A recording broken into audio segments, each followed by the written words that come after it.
Pa gde ste čobani, dobrodošli u igru Supremacy 1914, ili ti na našem Prevlast 1914.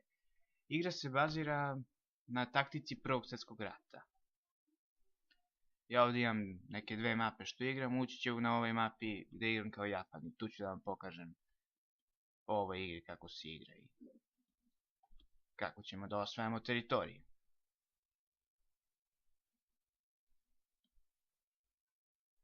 Inače, igra je realno podešena, odnosno realno, kako oni kažu, real time strategy game, što u prevodu bi bilo kao realno vremenski podešena strateška igra, što znači da vojskama treba prilično puno vremena da dođu do neke teritorije, kao u stvarnom životu, pa ovdje ne možete samo da idete u napad bez veze onako i koljete se, nego ipak strateški malo.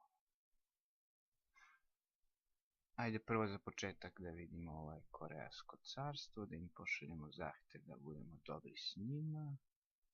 Ne to, nego ovo. Malo su izmenili u zadnje vreme izgleda ovog svega, pa se malo zbudim ponekad. Ajde posjećemo im zahtev, ne to nego ovo. Da budemo share map za share map, da budemo dobri. Oj, Republika Kina nam je poslala nešto. Kaže, Dear Emperor, the Republic of China would like an alliance with the Japanese Empire. Together we can unify Asia against the Western powers. Aha, dobro, share map for share map. Može, brate. Samo da vidim gde si. Ajde da vidimo gde si ti. Ti si ovo ovdje, tako? Jesi, to si ti. Može. Blizu si mi. Ajde, možemo da budemo saveznici, samo da nađem gdje je to ovdje.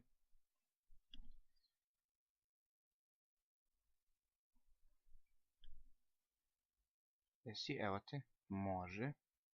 Tako, a što se tiče ove Koreje, koje jebe, koje šiša, ajde mrš. Ne želim s tom nemam ništa. Aj, sad mi ja se vratimo u... A da, sad možemo, eto vidite, sad možemo da vidimo njihovu vojsku i sve. Mogu oni i nama, pošto smo kao u savezu nešto. Sad, ja sam ovdje kao što vidite nagomilao već dosta vojske, želim da osvojim ulje, jer sa uljem nisam dobar i znam da sad zvučim kao Amerikanac, ali stvarno nemam ulje, moramo da napadamo, jebi ga, primorani smo. Tako, ovih 10 neka dođe na poziciju, pa će i oni da odu u krvoproliće koji ih jebe. I da vidimo šta se dešava, evo ovdje imamo neke nove vojnike, ajde njih malo da mobilišemo na jug, pošto planiram i da tamo se koljem po Koreji tamo, također.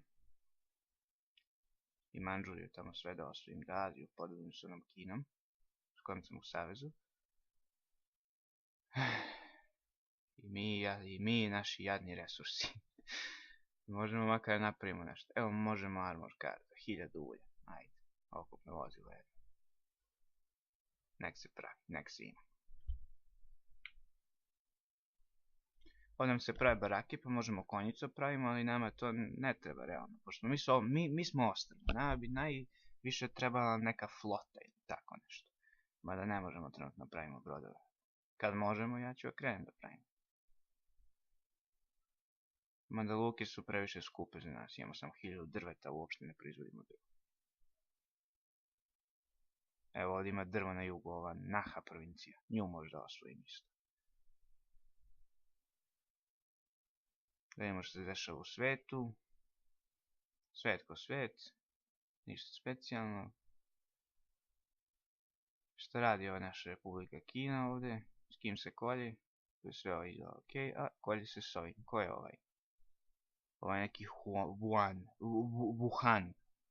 Dobro. O, i tu ima ulje. Ekstra.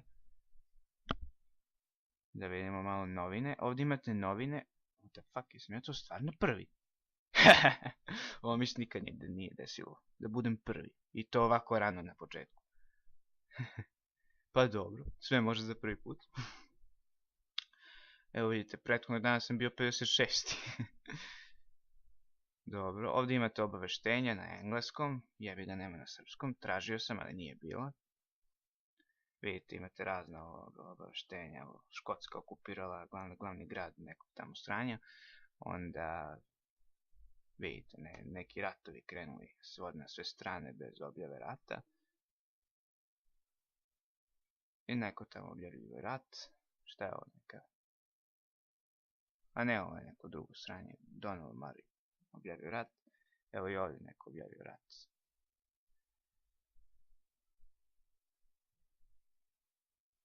Bechuland. Dobro. Šta god to bilo. Da. Vidite, svi napadaju bez objave rata. To je puno bolje jer onda imate element iznenađenja. I možete puno više da uradite. Kad mu objavite rat, onda on zna šta ga čeka, pa onda može da se spremi. O, što uradi? Dobro, nema veze. I onako sam i mislio da iznim iz ovoga. Nema ništa zanimljivo u vezi sa nama. Dobro, da vidimo. Ja sam mislio da ostavimo ovu Seju provinciju, pošto tu ima isto ulja, a mi smo s uljem pukli. Tako da, mislim, pukli smo praktično sa svime. Nemamo ni drva, ni ulja, ni ribe. Ali, ajde, makar ulje da izvučemo dobro. Ovo sve možemo da kupimo, maltene. Koliko ovdje imam? 21, o, ja nisam ni vidio. Ajde, poslije ćemo jedno 11. Na jug. Tu, u ovu provinciju. I svu novu vojsku što smo dobili također sve ćemo pošaljemo na jug. Ćemo mi tu sve lepo da selektujemo, ali prvo napravimo fortress. Dobro. Vojska je poslana. A ne možemo fortress, fali gvožđe. Ništa, ako vam fali resursa, ne bi čekali satima, možete dodati ovdje u ovaj stock market i da kupite šta vam treba. Mi ćemo kupimo 1000 gvožđa. Vidite i 1000 gvožđa, 5100, može. I sad imam 2408 gvožđa. Super. I to je to negdje za ovu epizodu. Do sljedećeg viđenja. Ćao.